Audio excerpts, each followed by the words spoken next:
All right, guys. Making sure everything's looking good. All right. So I just want to give a quick update here as to what has been going on here in Israel, the new developments here in the past few hours. What we have had is an escalation and a breakdown in the peace talks with Hamas in Gaza. They refuse to release our hostages. They refuse to um, give Israel our demands.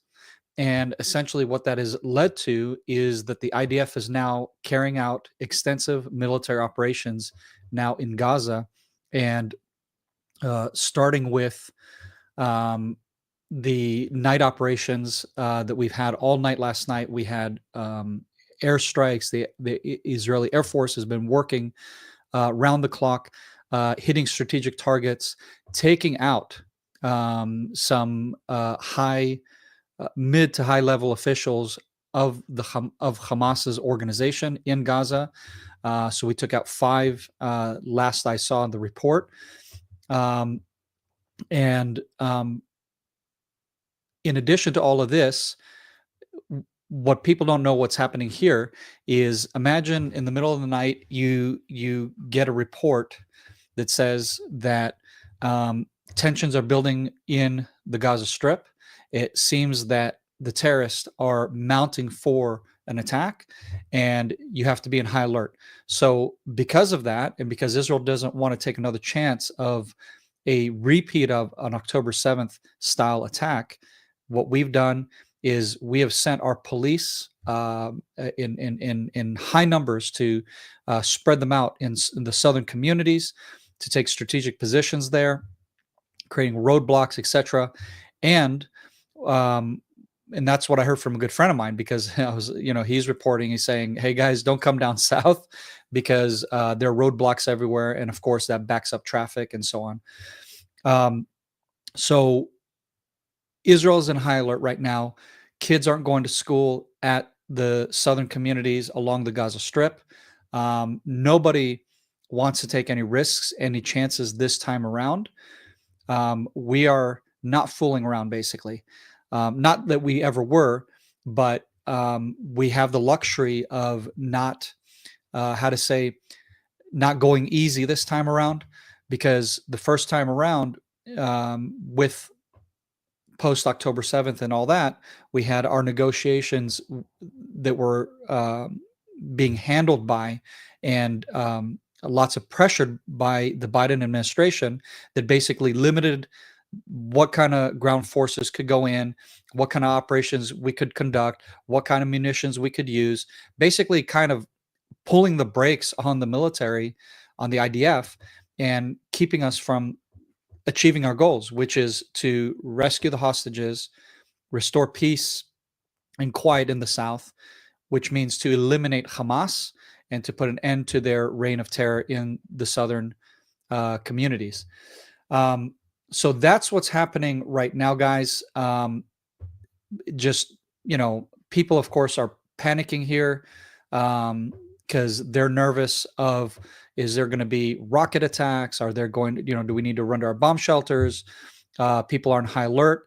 People are, when I say people, Israelis. As for the Gazans, I don't know what they're doing.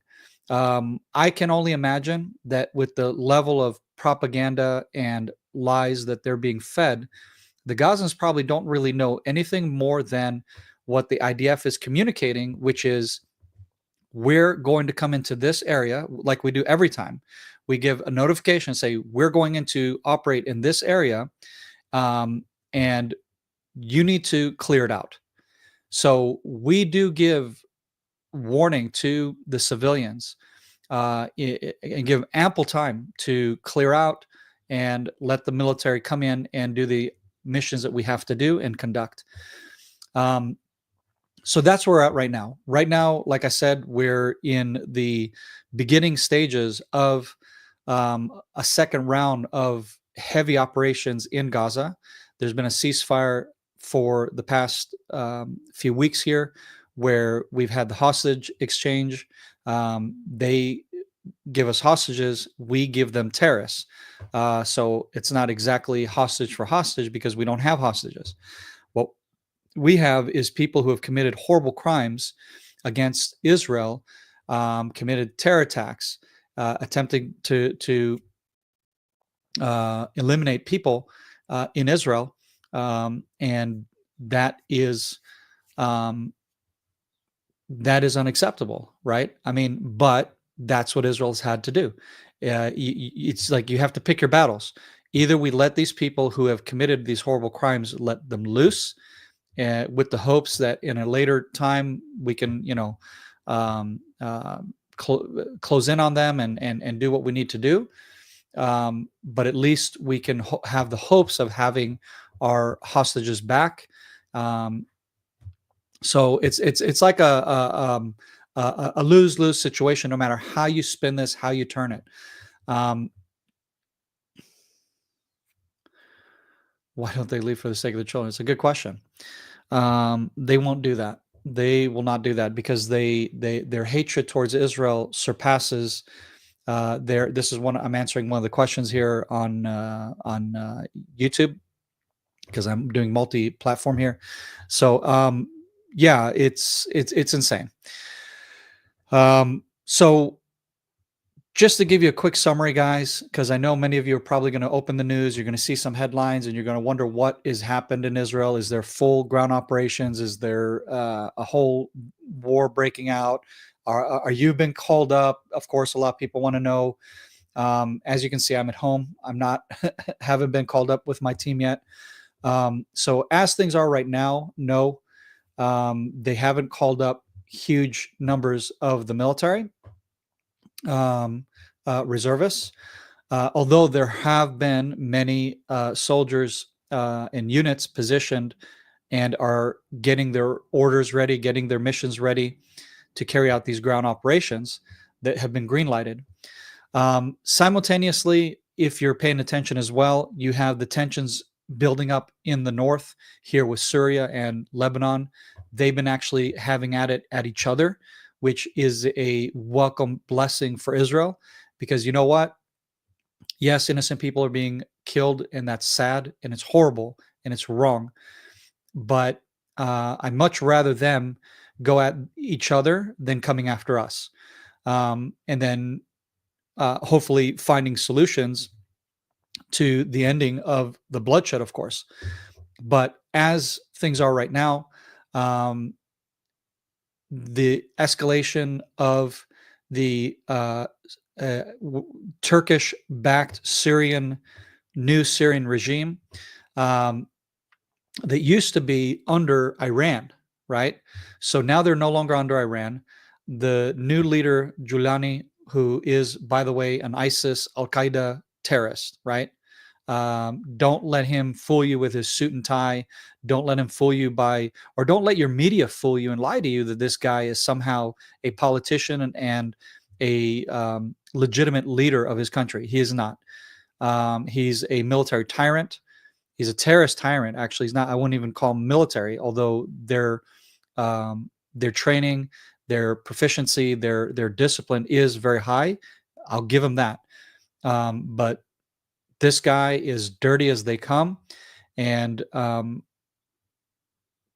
what Israel's doing in the meanwhile, since we're seeing this and we're aware of the changing of the power play here, like I said, with Turkey taking the side of the new regime in Syria, Israel sees this as a threat to us. There's some knuckleheads out there that are putting out false information. If you look at my latest podcast, it just got uploaded today. It just got released was about an hour ago. So you can go and see the podcast that I did with Chuck Holton, who is a seasoned war correspondent, also has a background in the Special Forces Rangers and the U.S. military. So this is a guy who has extensive battle experience. He has extensive field experience as a war correspondent, going to the most war-torn places in the world, including Syria. And so we had a really good talk on this. We went into a deep dive on this.